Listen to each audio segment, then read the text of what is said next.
Today we're here at Cedar Hill State Park in Texas. This is a POTA park with the designator of Kilo 2996, also known as K2996. We're here with the Ellis County Amateur Radio Club to discuss how some of these operators got into amateur radio and a little bit about their equipment.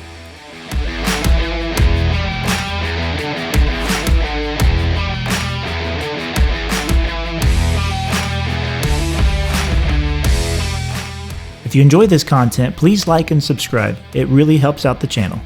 Today I'm here with Johnny. This is W5MMS, and we're going to ask a few questions about ham radio.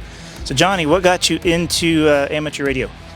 I really started out looking for like emergency communications, trying to figure out what would be the best communication platform to use for emergencies, things like that. And I had previous use of citizens band radio many years ago, and I knew that wasn't what I wanted to do, so I got looking into different things, and ham radio just seemed to pop out as the ultimate goal to do that with. So that's how I got started and investigated into it. Awesome, thank you. And then how long have you been an operator? Let's see, I'm coming up on a year and a half now. And you're already out here doing POTA, Parks on the Air, and what level license are you?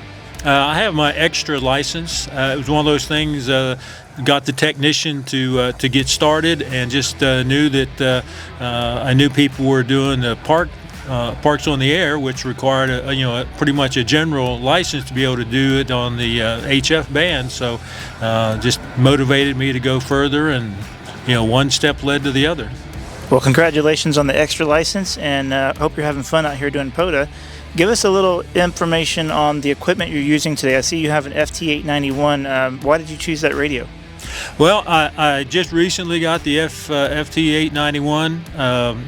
I wanted something small, since again portable, being able to take it to a park, but yet to be able to use it basically at home if I wanted to.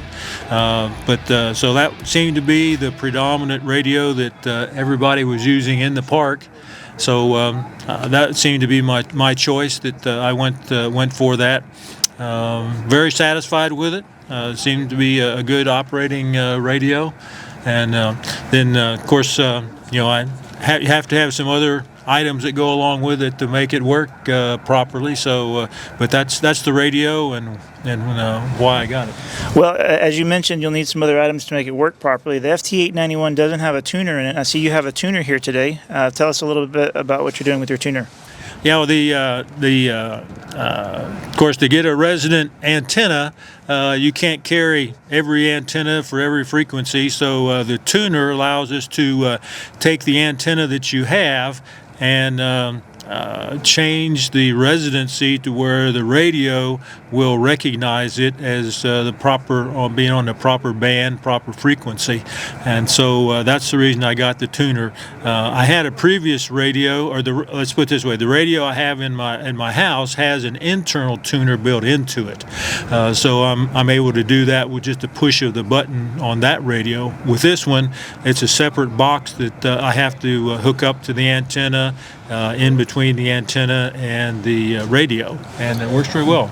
All right, well, thanks for that. And then, I know some people probably wonder, well, why do you even choose a radio that doesn't have one if you have to carry it with you? And I have experience with the FT-891, but I'll let you tell us why you choose one that has a separate tuner. Well, one of the things is availability. There's not a lot of small footprint radios that also has a tuner in it. You can get the base station units, like I have an FT-710 at my house, and it has the internal tuner, but it's about 3 to 4 times the size of this radio. So from a portability standpoint, I really needed to look at something with an external tuner, because it's a compact unit also. Yeah, and then if you have an antenna that is resonant on the frequency that you're planning on operating, you don't have to carry the tuner all the time, which I think is a plus as well. Right. That's correct. If you have a resonant antenna that's tuned for that particular band, 20 meter, 15, or whatever you're using, then the tuner is not necessary. Your radio should operate just fine. And I see here you're using a lithium iron phosphate battery here in your box to power your equipment. How's that working out for you? It's working real good. I've used this now for almost a year, and rechargeable and lightweight. It's not like having to carry a car battery around that weighs 10 pounds or anything like that. So very small, very compact, yet pretty much I've been able to activate for 4 or 5 hours, and when I go to recharge it, there's still plenty of charge left in it. Probably could have lasted all day. Yeah, those lithium iron phosphate batteries are something else. And then tell us a little bit about this antenna you got set up over here. It's on a tripod, and it's pretty impressive setup. I basically just figured that I would try and use a tripod. The antenna is a MFJ 1996, I believe, is the right number for it, but it's a telescoping whip antenna. It goes up about 17 feet, and it's resident on 20 meters, fully extended. And then to adjust it to the other bands, I have to reduce the length of it, and that's where the tuner comes in. But in the tripod, some places, from what I understand, don't allow you to put spikes in the ground, or you can't throw wires into trees, that sort of stuff. So that's the reason I went with the tripod, and it worked out very good for me. The only problem I have is the wind. When the wind is blowing, I have to be careful that I put some weights on the base of the tripod so that it doesn't blow over.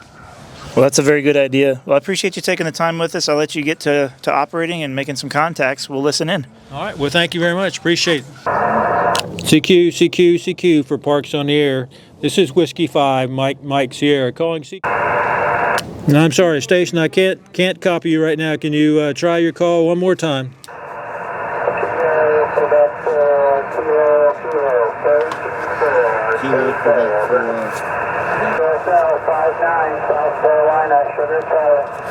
Oh, Roger. Thanks for South Carolina out there. You're a good 5-7 here in Texas. Roger. I'll respond to you. 73 to you. Appreciate you. QRZ. If you want to get on the fast track to Armature Extra, just like Johnny, take a look at the website, wd5ddh.org, for more information on online courses and other resources for your journey. I've also included helpful links below in the description.